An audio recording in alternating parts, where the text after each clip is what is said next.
السلام علیکم ورحمۃ اللہ وبرکاتہ۔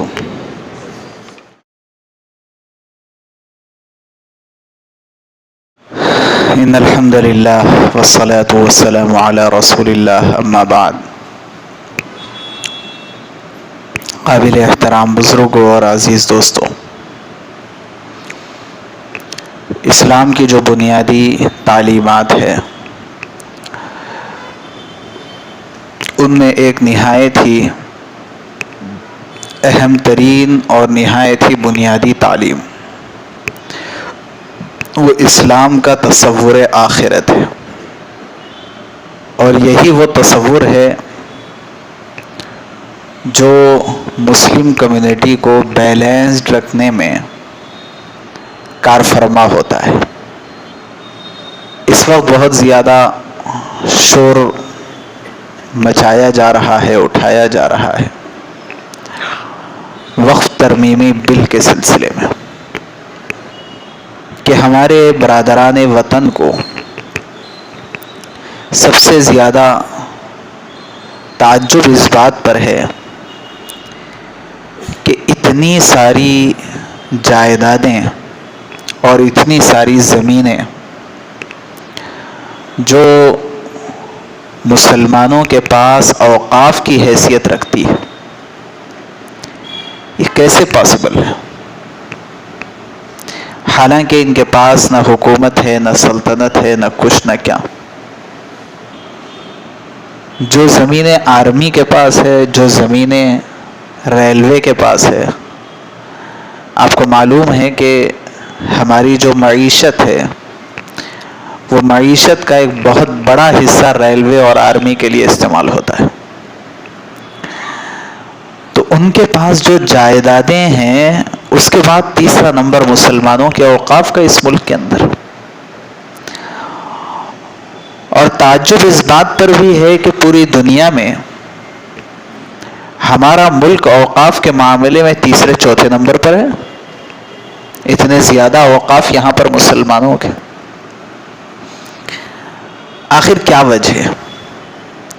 عجیب و غریب بات یہ ہے کہ جہاں ہمارے برادران وطن کو اس بات پر تعجب ہوتا ہے اور ایسے مسائل وہ اٹھاتے ہیں، تو دل میں ہمارے ساتھی اور ہمارے مسلمان بھائی بھی یہ سوچنے پہ لگ جاتے ہیں کہ ہاں بھائی، ایسے کیسے ہو سکتا ہے؟ پاسبلٹی تو چاہیے۔ بظاہر ہمیں کوئی پاسبلٹی بھی نظر نہیں آتی۔ دراصل اس کے پیچھے کے ریزنز کیا ہے، اس کو ہمیں بہت اچھی طرح سمجھنے کی ضرورت ہے، اور یہ وہ ریزنز ہے جس کو سمجھنے کے نتیجے میں اور بہت سارے ہمارے ڈاؤٹس کلیئر ہو سکتے ہیں۔ دراصل بنیادی طور پر جو مسلمانوں کا بلیف سسٹم ہے، اس میں تین چیزیں بہت بنیادی حیثیت رکھتی ہیں، اور آپ کو معلوم ہے کہ بلیف سسٹم وہ سسٹم ہوتا ہے جس سے زیادہ مضبوط دنیا کے اندر کوئی اور سسٹم نہیں ہو سکتا۔ اگر کسی بزنس مین کو اس بات پر بلیو نہیں ہے کہ میں اس بزنس میں ہاتھ ڈال کر کے کامیاب ہوں گا، اگر اس کو یقین نہیں ہے تو یقیناً وہ اس کاروبار کے اندر ناکام ہو کر رہے گا۔ سب سے پہلے جو ایکٹیو ہوتا ہے کسی بھی معاملے میں، جو سسٹم ایکٹیو ہوتا ہے، جو میکینزم کام کرتا ہے، وہ اس کا بلیو میکینزم ہوتا ہے۔ جس اسٹوڈنٹ کو امتحان میں کامیابی کا یقین نہیں ہوتا ہے، وہ ناکامی ہوتا ہے۔ وہ کامیابی کا جو یقین ہے، وہ یقین ہی اسے محنت پر آمادہ کرتا ہے، اور وہ یقین ہی اسے آگے بڑھاتا ہے۔ وہ یقین ہی اسے وہ تدابیر کو اینالائٹ کراتا ہے، وہ طریقوں کو چھنواتا ہے، فلٹر کرواتا ہے کہ جس کے ذریعے سے وہ امتحان کے اندر آسانی کے ساتھ کامیابی حاصل کر سکتا ہے۔ جو ایمپلائی انٹرویو دینے جا رہا ہے اور اسے دل سے یقین نہیں ہے کہ میں اس کے اندر کامیاب ہوں گا، پہلے سے ہی جب وہ ڈاؤٹ فل رہے گا تو جا کر کے وہ لڑکے گا ہی لڑکے گا۔ تو کسی بھی کام کے اس دنیا کے اندر سکسیسفل ہونے میں ہم یہ دیکھتے ہیں اور اس بات کا ہم سب کو ایکسپیرینس ہے، خواہ اس کا ابھی تک ہم نے جو ہے اس کے معلومات کو ہم نے حاصل کیا ہو یا نہ کیا ہو، لیکن سب سے زیادہ مضبوط طاقت وہ بلیف سسٹم کی ہوتی ہے. یہی بلیف سسٹم ہوتا ہے جو اس کے پورے زندگی کو ایک پراپر ٹریک کے اندر چلاتا ہے. اسلام ہر مسلمان کو اس بات کا حکم دیتا ہے کہ وہ اللہ کو ایک مانے گا اور اس پر اس کا مکمل طور پہ 100% یقین ہوگا. دوسرے یہ کہ وہ رسول اللہ صلی اللہ علیہ وسلم کو اللہ کا بھیجا ہوا پیغمبر اور نبی مانے گا.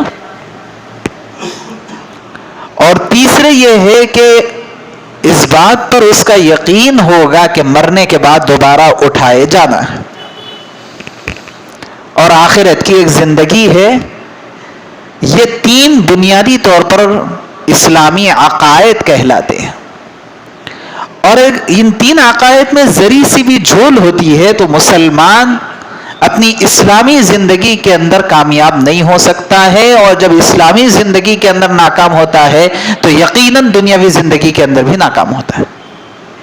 ان میں جو آخرت کی بات ہے، آپ کو معلوم ہونا چاہیے کہ آپ نے اگر اپنی دکان پر کام کرنے کے لیے ایک لڑکے کو آپ نے ہائر کیا اور اس کو آپ نے ایک کام سونپ دیا کہ بھئی تمہیں یہ سافٹ ویئر بنانا ہے، تمہیں یہ ویب سائٹ ڈیزائن کرنی ہے، تمہیں یہ سامان بیچنا ہے، یا تمہیں یہ کام کرنا ہے، جو بھی کام آپ کو اس سے لینا ہے، اگر اس کے پیچھے آپ کی اکاؤنٹیبلٹی اگر اسٹرانگ ہوتی ہے تبھی کام کے اندر پرفیکشن آتا ہے، اور اگر اکاؤنٹیبلٹی آپ کی ویک ہوتی ہے تو اس کے نتیجے میں کام کمزور سے کمزور ہوتا چلا جاتا ہے. اسی وجہ سے اب جو سسٹم چل رہا ہے، پہلے یہ ہوتا تھا کہ مہینے میں ایک مرتبہ آپ کو رپورٹ کرنا رہتا تھا، پھر ہوا کہ 15 دن میں پھر ویکلی رپورٹ، اب تو ڈیلی رپورٹ، اب تو آرلی رپورٹ،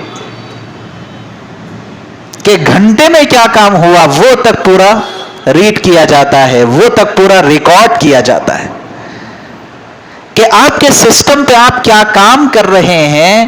وہ پورے سسٹم کو واچ کیا جا رہا ہے مسلسل کہ آپ جو کام آپ کو دیا گیا ہے اس میں لگے ہوئے ہیں یا آپ کوئی ایسے کام میں لگے ہوئے ہیں جو ہمارے آفس کے کام سے ریلیٹڈ نہیں ہے.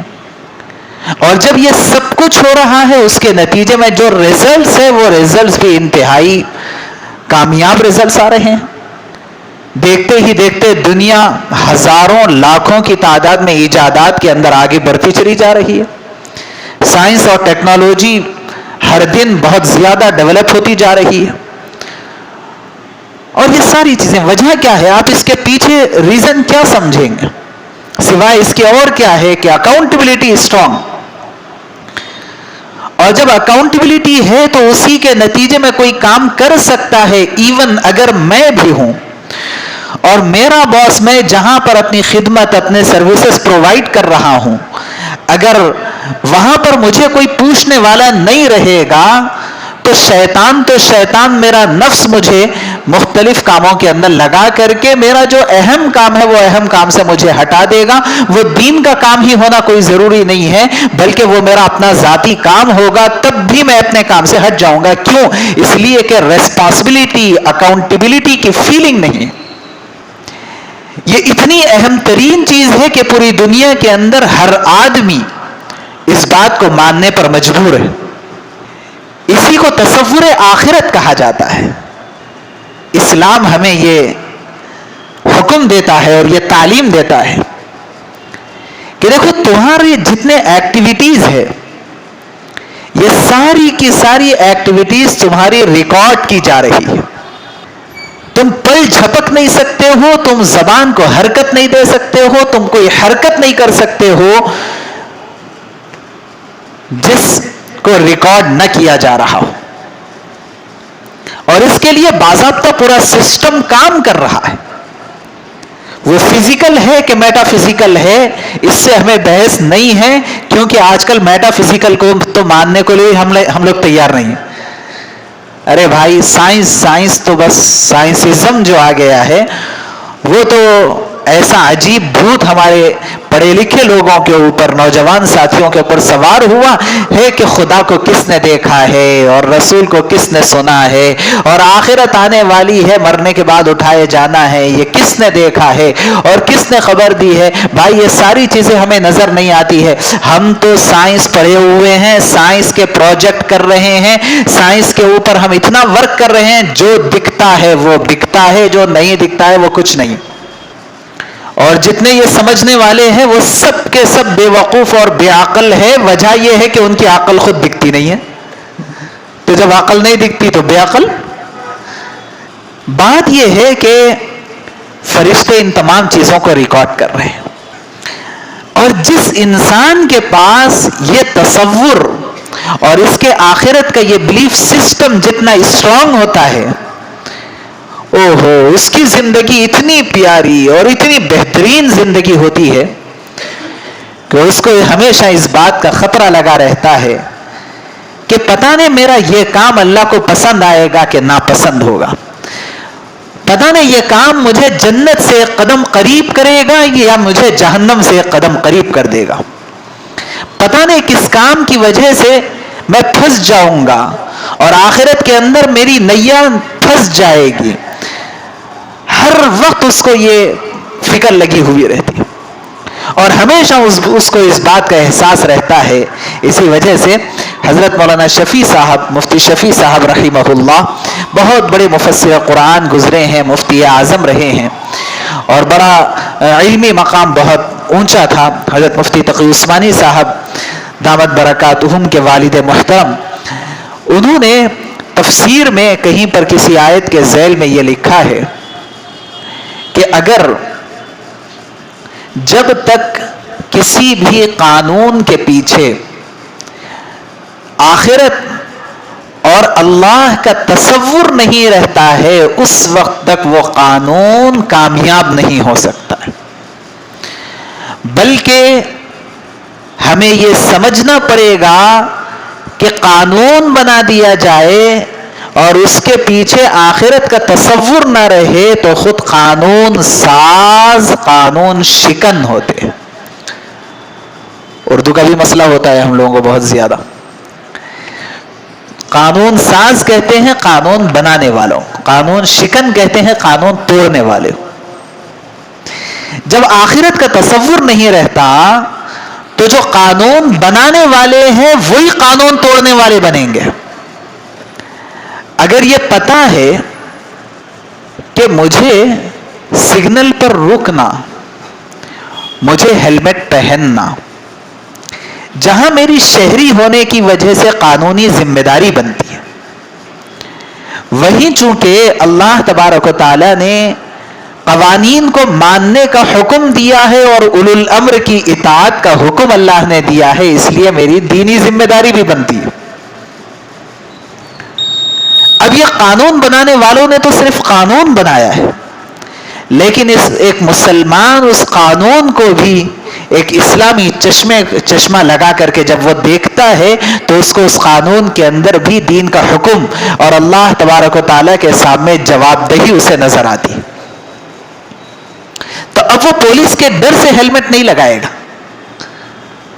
وہ اللہ کے ڈر سے بھی ہیلمٹ لگائے گا۔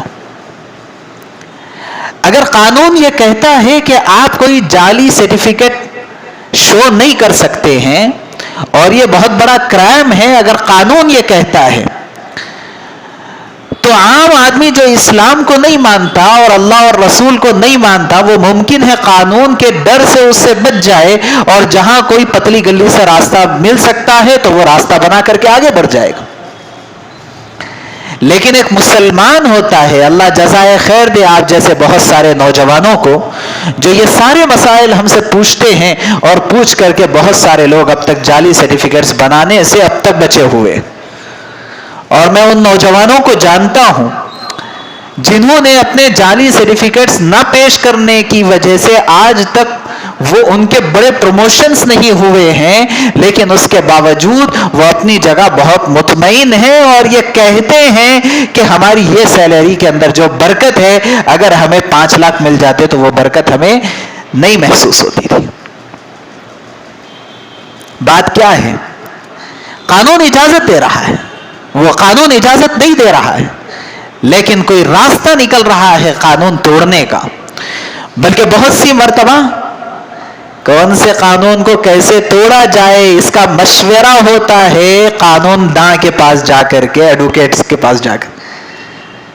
ایڈوکیٹس کے پاس تو آج کل اسی لیے جا رہے ہیں، اسی لیے ان کی فیس بھی ویسے ہی تگڑی ہوتی ہے۔ ہمارے پاس بھی آتے ہیں بہت سارے لوگ، زکوٰۃ سے کیسا بچا جائے اس کے لیے کچھ تو بھی ترتیب بتائیے، آتے ہیں۔ لیکن ہم تو یہ کہتے ہیں کہ بھائی گنجائش والے راستے نکالنا ہو تو کسی اور کے پاس جاؤ، مسئلہ معلوم کرنا ہو تو یہاں آؤ، اور بچنے کے راستے تلاش کرنا ہو تو پھر کسی اور کے پاس جاؤ۔ یہاں بچنے کے راستے نہیں بتائے جاتے، آپ کو آخرت میں بچنے کے راستے تو بتائے جائیں گے۔ دنیا کے اندر بچنے کے راستے پتلے گلیاں یہاں پر نہیں۔ تو بات یہ چل رہی ہے کہ جو قانون داں ہیں انہی سے بہت سی مرتبہ مشورہ کیا جاتا ہے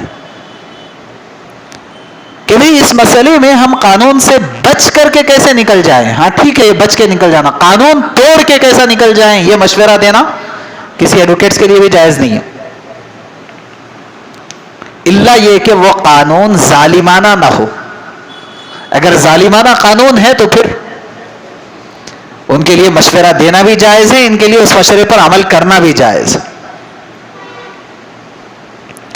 لیکن جب ایک مسلمان ہوتا ہے تو وہ یہ سوچتا ہے کہ بھئی قانون جو بنایا گیا ہے مجھے اس قانون کو بھی لے کر کے چلنا ہے، اور جو میرا اسلامی قانون ہے اس کو بھی فالو کرنا ہے۔ لہٰذا میرے لیے یہ نہیں ہو سکتا کہ میں کوئی جعلی سرٹیفکیٹ بناؤں اور فیک سرٹیفکیٹ بنا کر کے میں کوئی نوکری حاصل کر لوں، یہ نہیں ہو سکتا۔ کس چیز نے اس مسلمان کو قانون کے توڑنے سے روکا ہے؟ اس کا وہ تصور آخرت ہے، وہ تصور اسلامی ہے جو اس کو روک رہا ہے۔ اسی لیے ہم کہتے ہیں، بلکہ قرآن کہتا ہے، رسول اللہ صلی اللہ علیہ وسلم رحمت للعالمین ہے، سارے عالم کے لیے، مسلمانوں کے لیے، غیر مسلموں کے لیے، دنیا کے لیے اور آخرت کے لیے، ہر ملک کے لیے رحمت بنا کر کے بھیجے گئے ہیں۔ اسی وجہ سے تو مسلمان قانون کی جتنی پاسداری کرتا ہے غیر مسلم کے پاس اتنی نہیں۔ اس لیے میرے عزیز و بھائیوں، ہمیں یہ بات سمجھنے کی ہے کہ یہ جو تصور آخرت ہے یہی اس کو آمادہ کرتا ہے بہت سارے اہم کاموں کے کرنے پر۔ کمیونٹی سے ریلیٹڈ بہت سارے کام مسلمان آگے بڑھ کے کرتا ہے، الحمدللہ۔ وجہ کیا ہے؟ اس لیے کہ اس کا بلیف سسٹم اس کو آگے بڑھاتا ہے کہ یہ گھر در اور اتنے سب کچھ پراپرٹیز رکھ کر کے کرو گے کیا؟ اس میں سے اگر کچھ غریبوں کے کام میں آ جائیں گے، کچھ دینی خدمات کے اندر کام میں لگ جائیں گے تو تمہیں آخرت میں ثواب ملتا رہے گا۔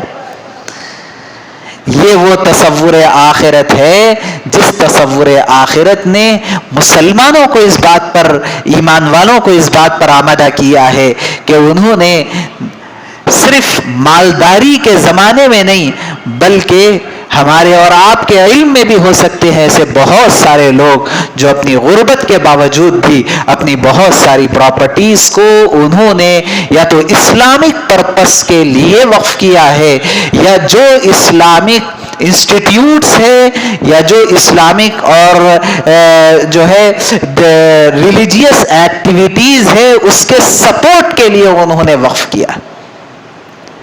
جب یہ ہے اور یہ ہمارے آبا و اجداد کی میراث ہے اور ان کی امانت ہے تو میرے عزیز و بھائیوں، ہمارے اندر سب سے پہلے ان تمام ایشوز کے اوپر میں کہوں گا کہ اویئرنیس کا بڑھنا، اویئر ہونا، یہ ہماری سب سے پہلی ذمہ داری ہے۔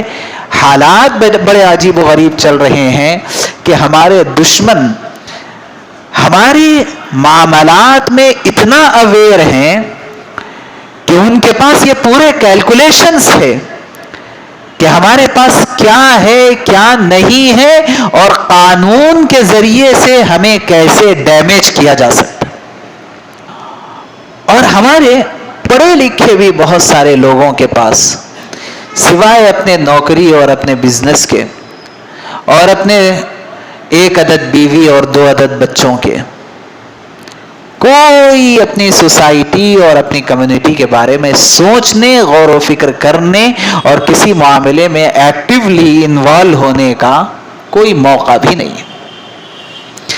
اس وجہ سے ہمیں ان تمام چیزوں کا لحاظ رکھنا چاہیے. اور وہی بات جو ہر بیان کے بعد آخری میسیج ہوتا ہے, وہ میسیج یہ کہ اسلامک اویئرنیس, ہسٹوریکل اویئرنیس جب تک ہمارے پاس نہیں ہوگا اس وقت تک میرے بھائیوں